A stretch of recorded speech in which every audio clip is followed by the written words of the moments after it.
For its first phones of 2024, Samsung focused so much on its Galaxy AI features that, physically, the Galaxy S24 series doesn't appear to be much different than the S23. Once again, the company's phones aren't different enough to justify upgrading from their predecessors, especially knowing that the S23 series, Z Fold 5, Z Flip 5 and Tab S9 will be getting at least some of these AI features later this year. First, let's look at pros and cons. A built-in generative AI is convenient and productive, excellent battery life and clean, minimalist design. Cons: low light photography, still not as good as other flagships, and some AI features need easier access.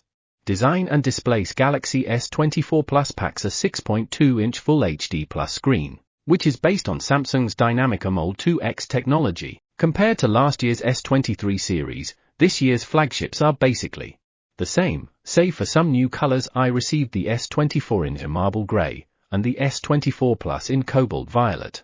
With the S24 and S24 Plus side by side, you'll notice the lowered LED flash on the back cameras. This is probably the most boring aspect on the S24 and S24 Plus, because there is no change here from last year's phones. On the rear is a 50-megapixel main sensor, a 12MP ultra-wide shooter, and a 10MP 3x telephoto camera, while a 12MP camera sits up front. Software: I spent most of my time with my S24 Plus testing its Galaxy AI, which is touted as a privacy-first AI suite powered by the neural processing unit inside the Snapdragon 8 Gen 3 chip. In other words, these phones can run some of their advanced intelligence tasks on device.